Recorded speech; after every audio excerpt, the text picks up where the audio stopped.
ট্রাম্পকে ইরানে হামলা দেরি করতে বলে ইসরায়েলের আকাশ প্রতিরক্ষার দুর্বলতা ফাঁস করে দিলেন নেতানিয়াহু। ইসরায়েলের সামরিক বাহিনী আইডিএফ টানা কয়েকদিন একের পর এক বার্তা দিয়েছে তারা পুরোপুরি প্রস্তুত, আকাশ প্রতিরক্ষা শক্তিশালী, যে কোনো হুমকি মোকাবিলায় সক্ষম। কিন্তু বাস্তবে যা ঘটেছে তা একেবারেই ভিন্ন।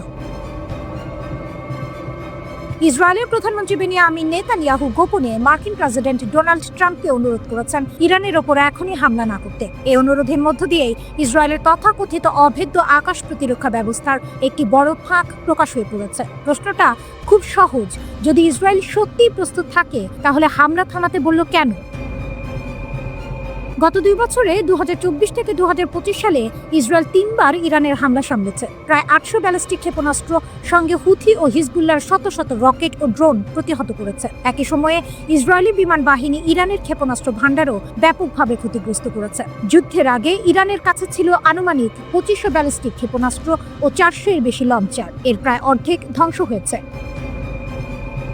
এখন যুক্তি দিয়ে দেখলে মনে হতে পারে ইরান দুর্বল, ইসরায়েল শক্তিশালী। তাহলে ভয় কোথায়? ভয়টা প্রযুক্তিতে নয়, সংখ্যায়। ইসরায়েল ব্যালিস্টিক ক্ষেপণাস্ত্র ঠেকাতে মূলত অ্যারো ইন্টারসেপ্টরের উপর নির্ভর করে, কিন্তু প্রতিটি অ্যারো ইন্টারসেপ্টরের দাম কয়েক মিলিয়ন ডলার। শুধু জুন 2025-এর ইরান যুদ্ধে ইসরায়েল ও যুক্তরাষ্ট্র মিলিয়ে 1.48 থেকে 1.58 বিলিয়ন ডলার খরচ হয়েছে শুধু ক্ষেপণাস্ত্র প্রতিরোধে। এত বড় খরচের পর বাস্তবতা হলো ইসরায়েলের ইন্টারসেপ্টর মজুদ এখনো পুরোপুরি পূরণ হয়নি। এই কারণেই জার্মানির সঙ্গে অ্যারো বিক্রির চুক্তি নিয়ে ইসরায়েল এত আগ্রহী। বড় পরিসরে উৎপাদন হলে ভবিষ্যতে দ্রুত ইন্টারসেপ্টর বানানো সম্ভব হবে, কিন্তু সেটার ফল পেতে সময় লাগবে। এর সঙ্গে আরেকটি বিষয় যোগ করতে হয়, এবার যুক্তরাষ্ট্র আগের মতো বড় পরিসরে ইসরায়েলের আকাশ প্রতিরক্ষায় সরাসরি সহায়তা দেয়নি। ফলে নেতানিয়াহুর কাছে হিসাবটা দাঁড়ায় এমন, ইরানের ক্ষেপণাস্ত্র কমেছে ঠিকই, কিন্তু ইসরায়েলের প্রতিরোধ ক্ষমতার স্টকও কমে গেছে। আর এখানেই ভয়। মনে রাখতে হবে, ইসরায়েলের বহু প্রশংসিত প্রতিরক্ষা ব্যবস্থা আয়রন ডোম, ডেভিড স্লিং, আয়রন বিম এসব ব্যালিস্টিক ক্ষেপণাস্ত্র ঠেকাতে পারে না। এগুলো মূলত ড্রোন, রকেট ও ক্রুজ মিসাইলের জন্য। ব্যালিস্টিক ক্ষেপণাস্ত্র মানেই অ্যারো। এখন প্রশ্ন হলো, ইসরায়েল আবার কতদিনে এমন জায়গায় যাবে যেখানে নেতানিয়াহু নিশ্চিন্তে বলতে পারবেন আরেকটা বড় ইরানি হামলাও আমরা সামলাতে পারবো? এই সময়টুকুই ইরানের জন্য সুযোগ। যুদ্ধের আগে ইরান প্রতি মাসে প্রায় 300টি নতুন ক্ষেপণাস্ত্র বানানোর সক্ষমতা রাখত। এখন আশঙ্কা করা হচ্ছে কয়েক বছরের মধ্যে তাদের ভান্ডার 4000 থেকে 8000 ক্ষেপণাস্ত্রে পৌঁছাতে পারে।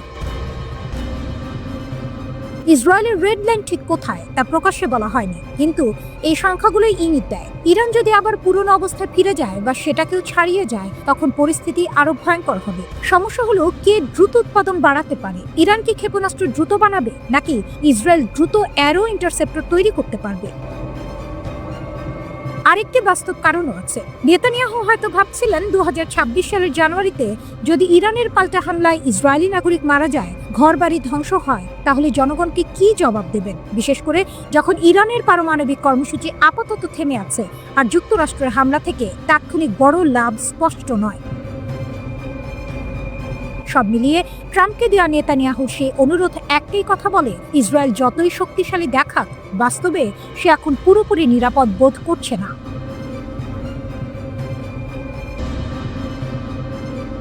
ইরানে এখনই হামলা নয়, ইসরায়েল কেন বড় যুদ্ধের জন্য সময় চাইছে? অনেকে ভাবছিলেন যুক্তরাষ্ট্র যে কোনো সময় ইরানের উপর সামরিক হামলা চালাতে পারে, কিন্তু নতুন করে যে তথ্য সামনে এসেছে তা বেশ চমকপ্রদ। রিপোর্ট বলছে ইসরায়েল নিজেই যুক্তরাষ্ট্রকে অনুরোধ করছে যেন এখনই ইরানে হামলা না করা হয়। প্রশ্ন হলো যে ইসরায়েল এত বছর ধরে ইরানকে সবচেয়ে বড় হুমকি বলে আসছে, তারাই এখন হামলা থামাতে চাইছে কেন? এর উত্তরটা বেশ বাস্তব এবং কৌশলগত। ইসরায়েলি গণমাধ্যমের বরাতে জানা যাচ্ছে, তেল আবিব মনে করছে এখন যদি যুক্তরাষ্ট্র সীমিত আকারে ইরানে হামলা চালায়, তাহলে সেটি ইরানকে দুর্বল করবে না, বরং উল্টোভাবে ইরানকে বড় ও ভয়ঙ্কর প্রতিশোধে উৎসাহিত করবে। অর্থাৎ ছোট হামলা সমান বড় যুদ্ধের ঝুঁকি। ইসরায়েলের নিরাপত্তা বিশ্লেষকদের মতে, ইরান এমন একটি দেশ যাকে আঘাত করলে সে একা চুপ করে বসে থাকবে না। তার রয়েছে হিজবুল্লাহ, হুথি, বিভিন্ন মিলিশিয়া, পুরো একটি প্রক্সি নেটওয়ার্ক। সীমিত হামলা হলে এইসব শক্তি একসঙ্গে সক্রিয় হয়ে উঠতে পারে, আর এখানেই ইসরায়েলের বড় ভয়। 2025 সালের জুনে ইরান ইসরায়েলের মধ্যে যে 12 দিনের যুদ্ধ হয়েছিল, সেখানে ইসরায়েল তার ক্ষেপণাস্ত্র প্রতিরক্ষা ব্যবস্থা ব্যাপকভাবে ব্যবহার করেছে। এখন তাদের অনেক ইন্টারসেপ্টর শেষের পথে। সহজ ভাষায় বললে, ইসরায়েলের আকাশ প্রতিরক্ষা ব্যবস্থা এই মুহূর্তে অতিরিক্ত চাপে রয়েছে। এ কারণে ইসরায়েল মনে করছে, যদি ইরান বড় পাল্টা হামলা চালায় তাহলে তারা পুরোপুরি প্রস্তুত নয়। শুধু ইসরায়েল নয়, যুক্তরাষ্ট্রের আরব মিত্র দেশগুলো একই অনুরোধ করেছে। কাতার, সৌদি আরব সহ কয়েকটি দেশ ওয়াশিংটনকে জানিয়েছে, এখন যুদ্ধ শুরু হলে পুরো মধ্যপ্রাচ্য অস্থিতিশীল হয়ে পড়বে। তেলের দাম বাড়বে, অর্থনীতি ধাক্কা খাবে, আর তার প্রভাব সরাসরি যুক্তরাষ্ট্রের ওপরও পড়বে। এদিকে ইসরায়েলের সরাসরি সম্প্রচার মাধ্যম কান বলছে, ইসরায়েল মনে করছে ট্রাম্প এখনো সামরিক হামলার চিন্তা বাদ দেননি, কিন্তু সেই সিদ্ধান্ত নির্ভর করছে দুটি বিষয়ের উপর। এক, তেহরানের সঙ্গে যোগাযোগ কোথায় গিয়ে দাঁড়ায়। দুই, হামলার লক্ষ্য কি হবে। আরেকটি গুরুত্বপূর্ণ বিষয় হলো মার্কিন সামরিক শক্তি। ইসরায়েলি নিরাপত্তা কর্মকর্তারা মনে করছেন, বর্তমানে মধ্যপ্রাচ্যে যুক্তরাষ্ট্র যে পরিমাণ সেনা ও যুদ্ধ সরঞ্জাম মোতায়েন করেছে, তা দিয়ে ইরানের সরকার পুরোপুরি উল্টে দেওয়া সম্ভব নয়। অর্থাৎ এখন হামলা করলেও রেজন চেঞ্জ হবে না। এই প্রেক্ষাপটে ইরানের ভেতরের পরিস্থিতিও গুরুত্বপূর্ণ। ডিসেম্বরের শেষ দিকে ইরানে যে বিক্ষোভ শুরু হয়েছিল, তা ছিল 1979 সালের বিপ্লবের পর সবচেয়ে বড় আন্দোলন। শুরু হয়েছিল মূল্যস্ফীতি, রিয়ালের অবমূল্যায়ন, অর্থনৈতিক দুর্দশা থেকে। পরে তা সরাসরি সরকার পতনের দাবিতে রূপ নেয়। এই বিক্ষোভে এখন পর্যন্ত 3000 থেকে 5000 মানুষ নিহত হয়েছে বলে বিভিন্ন সূত্র দাবি করছে। ইরান সরকার বলছে, নিহতদের মধ্যে 500 জন নিরাপত্তা বাহিনীর সদস্য। যুক্তরাষ্ট্র ও ইসরায়েল এই বিক্ষোভকে চাপ তৈরির সুযোগ হিসেবে দেখেছে। ট্রাম্প এমনকি বলেছিলেন, সরকার যদি বিক্ষোভকারীদের হত্যা করে তাহলে তিনি ইরানিদের উদ্ধার করবেন। কিন্তু বাস্তবে এখন দেখা যাচ্ছে, সব পক্ষই হিসাব কষছে। ইরান ইসরায়েল দ্বন্দ্ব নতুন কিছু নয়। গত 40 বছরেরও বেশি সময় ধরে তারা সরাসরি না লড়লেও প্রক্সি যুদ্ধ চালিয়ে যাচ্ছে। গাজা যুদ্ধ সেই উত্তেজনাকে আরো বাড়িয়েছে। গত বছর যুক্তরাষ্ট্র সরাসরি ইরানের কিছু পারমাণবিক স্থাপনাতেও হামলা চালিয়েছিল।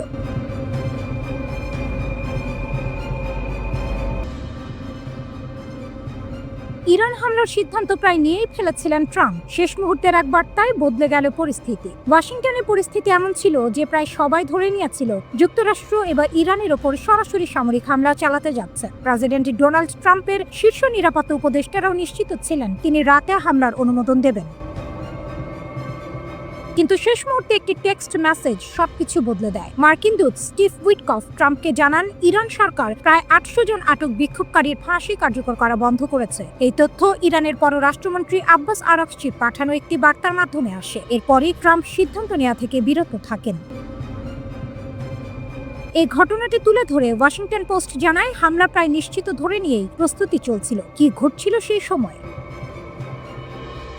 ইরান বুঝতে পেরেছিল যুক্তরাষ্ট্র মধ্যপ্রাচ্যে বড় আকারে সামরিক শক্তি সরাচ্ছে। যুদ্ধজাহাজ, যুদ্ধ বিমান, সেনা সবই নড়াচড়া শুরু করে। মিত্র দেশগুলোকেও আগেই জানিয়ে দেওয়া হয়েছিল হামলা হতে পারে। কাতারের আল উদেইদ মার্কিন ঘাঁটি থেকে সেনা সরানোর পরিকল্পনাও নেওয়া হয়, কারণ ইরানের পাল্টা হামলার আশঙ্কা ছিল। এই প্রেক্ষাপটে ইরানের পররাষ্ট্রমন্ত্রী সরাসরি যোগাযোগ করেন যুক্তরাষ্ট্রের সঙ্গে। এটি পরিস্থিতি কিছুটা ঠান্ডা করে, তবে এর মানে এই নয় যে বিপদ কেটে গেছে। যুক্তরাষ্ট্রের সেন্ট্রাল কমান্ডকে বলা হয়েছে আগামী 1 মাস 24 ঘন্টা সর্বোচ্চ সতর্কতায় থাকতে। অর্থাৎ ট্রাম্প হয়তো সময় নিচ্ছেন, পুরোপুরি পিছিয়ে যাননি। হোয়াইট হাউসের ভেতর তখন তীব্র মতবিরোধ।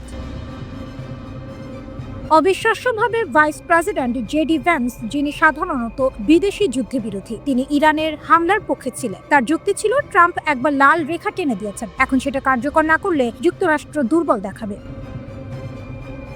অন্যদিকে সিআইএ প্রধান জন জর্জ ক্লিভ ট্রাম্পকে একটি নিরাপদ আইপ্যাডে ইরানের বিক্ষোভ দমনের ভিডিও দেখান। অতীতেও এমন দৃশ্য ট্রাম্পকে সামরিক পদক্ষেপে প্রভাবিত করেছে, যেমন সিরিয়ায় রাসায়নিক হামলার পর।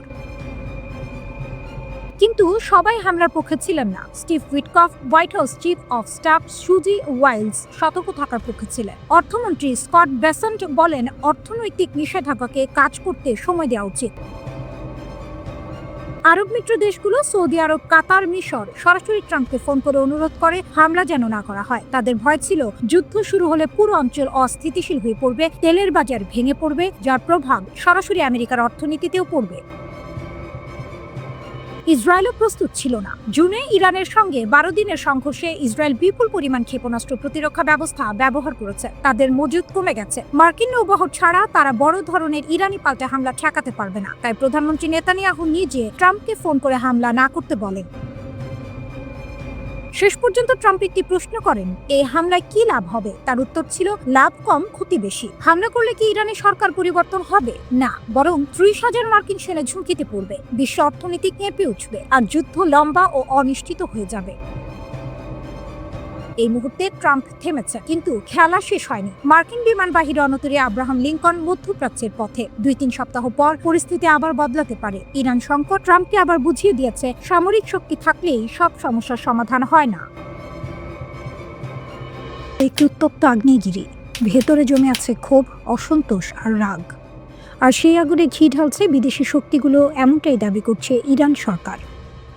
ইরানের সাম্প্রতিক যে আন্দোলন শুরু হয়েছে তা প্রথমে ছিল তুলনামূলক শান্তিপূর্ণ।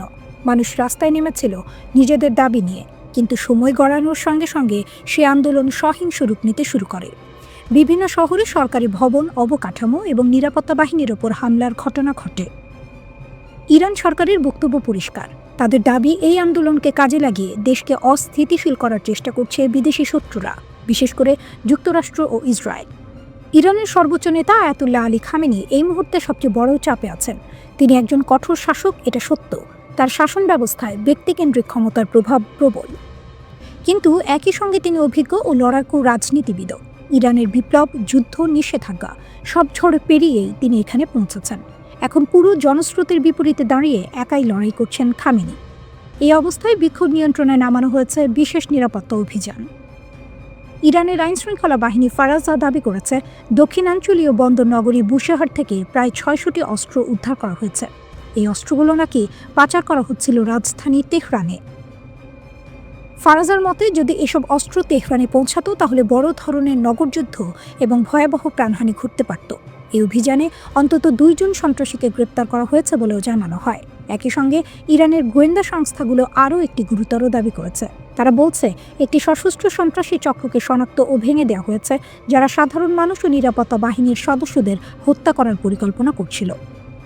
আধা সরকারি সংবাদ সংস্থা তাসনিম জানিয়েছে, এই চক্রটি নাকি ইসরায়েলের গোয়েন্দা সংস্থা মোসাদ দ্বারা প্রশিক্ষিত ছিল। তাদের নগরযুদ্ধের বিশেষ প্রশিক্ষণ দেওয়া হয়েছিল। ইরানি গণমাধ্যমের দাবি অনুযায়ী এই সন্ত্রাসীরা সাম্প্রতিক বিক্ষোভকে ঢাল হিসেবে ব্যবহার করে রাজধানীর বিভিন্ন এলাকায় সশস্ত্র হামলা চালায়। তাদের হাতে ছিল AK-47 রাইফেল, শর্টগান এবং অন্যান্য আগ্নেয়াস্ত্র। নিরাপত্তা বাহিনীর প্রকাশিত ছবিতে দেখা যায়, সন্ত্রাসীরা একে অপরের সঙ্গে যোগাযোগের জন্য স্যাটেলাইট ফোন ব্যবহার করছিল। ইরানের দাবি, এই অস্ত্র ও প্রযুক্তির মাধ্যমেই তারা সমন্বিত হামলা চালিয়ে পরিস্থিতি আরও ভয়াবহ করার চেষ্টা করেছিল। আরও গুরুতর অভিযোগ হলো, এই চক্র নাকি সামরিক ও পুলিশ সদর দপ্তরে হামলা চালিয়ে সেখান থেকে অস্ত্র লুট করে এবং সেগুলো অন্য দাঙ্গাকারীদের মধ্যে বিতরণ করেছিল। উদ্দেশ্য ছিল একটাই, শহরের ভেতরে সহিংসতা নিয়ন্ত্রণের বাইরে নিয়ে যাওয়া। ইরান সরকার বরাবরই বলে আসছে, এই অস্থিরতার পেছনে বিদেশি শক্তির হাত রয়েছে। তারা যুক্তরাষ্ট্র ও ইসরায়েলকে সরাসরি দায়ী করছে। এমনকি সাবেক মার্কিন পররাষ্ট্রমন্ত্রী মাইক পম্পেওর একটি সামাজিক যোগাযোগ মাধ্যমের পোস্টের কথাও তুলে ধরা হয়েছে, যেখানে ইরানের রাস্তায় বিক্ষোভকারীদের পাশে মোসাদ এজেন্টদের উপস্থিতির ইঙ্গিত দেওয়া হয়েছিল বলে দাবি করছে ইরানি পক্ষ। এছাড়াও ফার্সি ভাষায় প্রকাশিত কিছু অনলাইন বার্তায় বিক্ষোভকারীদের রাস্তায় নামার আহ্বান জানানো হয়েছিল, যেগুলো মোসাদের সঙ্গে যুক্ত বলে দাবি ইরানের। ইরানের সবচেয়ে শক্তিশালী সামরিক বাহিনী Islamic revolutionary guard corps IRGC একটি ভয়ঙ্কর হুমকি দিয়েছে। তাদের ঘনিষ্ঠ একটি টেলিগ্রাম চ্যানেলে দাবি করা হয়েছে, কাতারে মার্কিন সামরিক কমান্ডাররা কোথায় লুকিয়ে আছেন সেই জায়গা তারা চিহ্নিত করে ফেলেছে। কাতারের গোপন অবস্থান নিয়ে কী দাবি? ওই পোস্টে বলা হয়, যুক্তরাষ্ট্রের সেন্টকম এর শীর্ষ কর্মকর্তারা কাতারের বিখ্যাত আল উদেইদ বিমান ঘাঁটি ছেড়ে গোপনে দোহা শহরের একটি বিলাসবহুল হোটেলে আশ্রয় নিয়েছেন। বার্তাটি ছিল স্পষ্ট এবং হুমকিমূলক, 5 তারকা হোটেলের দেয়ালেও নিরাপত্তা দিতে পারবে না। এর মানে ইরান পরিষ্কার করে জানাতে চাইছে, আমেরিকান সেনারা যেখানে থাকুক তারা ইরানের নিশানার বাইরে নয়। আল উদেইদ এয়ারবেস কেন এত গুরুত্বপূর্ণ? কাতারের আল উদেইদ বিমান ঘাঁটি হচ্ছে মধ্যপ্রাচ্যে যুক্তরাষ্ট্রের সবচেয়ে বড় সামরিক ঘাঁটি। এখানে প্রায় 10,000 মার্কিন সেনা অবস্থান করে। এই ঘাঁটি থেকে পরিচালিত হয় পুরো মধ্যপ্রাচ্যের জন্য US সেন্ট্রাল কমান্ড, মার্কিন বিমান বাহিনীর আঞ্চলিক সদর দপ্তর, ব্রিটিশ রয়্যাল এয়ারফোর্সের গুরুত্বপূর্ণ ইউনিট। অর্থাৎ এই ঘাঁটি মানে আমেরিকার যুদ্ধের মস্তিষ্ক। হঠাৎ সেনা সরানোর কারণ কি? যুক্তরাষ্ট্র আল উদেইদ ঘাঁটি থেকে কিছু সেনা ও কর্মীকে সরিয়ে নেওয়ার নির্দেশ দেয়। সরকারিভাবে বলা হয়েছে এটি সতর্কতামূলক ব্যবস্থা। একই সঙ্গে মার্কিন পররাষ্ট্র দপ্তর মধ্যপ্রাচ্যে অবস্থানরত মার্কিন নাগরিকদের সতর্ক থাকতে বলেছে এবং সামরিক স্থাপনায় অপ্রয়োজনীয় যাতায়াত এড়িয়ে চলার নির্দেশ দিয়েছে। কারণ একটাই, ইরান সরাসরি হুঁশিয়ারি দিয়েছে যদি আমেরিকা হামলা চালায় তাহলে মধ্যপ্রাচ্যের যেসব দেশে মার্কিন ঘাঁটি আছে সেগুলো সবই লক্ষ্যবস্তু হবে। ট্রাম্প কি পিছু হচ্ছেন? এই উত্তেজনার মধ্যেই মার্কিন প্রেসিডেন্ট ডোনাল্ড ট্রাম্প কিছুটা নরম সুরে কথা বলেছেন। তিনি দাবি করেন ইরান নাকি 800 রাজনৈতিক বন্দীর ফাঁসি বাতিল করেছে, আর সেটাকেই তিনি ইতিবাচক অগ্রগতি হিসেবে দেখছেন। এক সাংবাদিক প্রশ্ন করেছিলেন, আপনি তো ইরানি বিক্ষোভকারীদের রাস্তায় নামতে বলেছিলেন, সাহায্যের কথাও বলেছিলেন, সেই সাহায্য কি এখনও আসছে? ট্রাম্পের উত্তর ছিল, আমরা দেখব। তারা 800 জনকে ফাঁসি দেয়নি, এটা বড় ব্যাপার। এতে মনে হচ্ছে ট্রাম্প হয়তো এখনই হামলার সিদ্ধান্ত নিচ্ছেন না। কিন্তু যুক্তরাষ্ট্রের সামরিক প্রস্তুতি কি যুদ্ধের ইঙ্গিত? কথার বাইরে বাস্তব চিত্র একেবারেই ভিন্ন। যুক্তরাষ্ট্র ইতিমধ্যে একটি এয়ারক্রাফট ক্যারিয়ার স্ট্রাইক গ্রুপ মধ্যপ্রাচ্যে পাঠিয়েছে, ইউএসএস আব্রাহাম লিঙ্কন সহ একাধিক যুদ্ধজাহাজ রওনা দিয়েছে, অন্তত 6টি আকাশে জ্বালানি সরবরাহকারী বিমান সৌদি আরবের দিকে যাচ্ছে। এগুলো কোনো সাধারণ মহড়া নয়, এগুলো যুদ্ধের প্রাক প্রস্তুতি বলেই মনে করছেন বিশ্লেষকরা। ফক্স নিউজ জানিয়েছে, যদি ট্রাম্প হামলার অনুমতি দেন তাহলে তা আগের যে কোনো অভিযানের চেয়ে অনেক বেশি ভয়ঙ্কর হতে পারে। আরব দেশগুলো কেন আতঙ্কিত? সবচেয়ে বড় বিষয় হলো যুক্তরাষ্ট্রের মিত্ররাই এখন হামলার বিরোধিতা করছে। সৌদি আরব, কাতার, ওমান সবাই ওয়াশিংটনকে বলছে পিছিয়ে যান, না হলে পুরো মধ্যপ্রাচ্য জ্বলে উঠবে। কারণ তারা জানে ইরান একা নয়, হামলা হলে প্রতিক্রিয়া আসবে বহু দিক থেকে। তাহলে যুদ্ধ কতটা কাছে? হোয়াইট হাউস বলছে সব খবরই অনুমানের ওপর ভিত্তি করে। তাদের বক্তব্য, ট্রাম্প ছাড়া কেউ জানে না তিনি কি করবেন।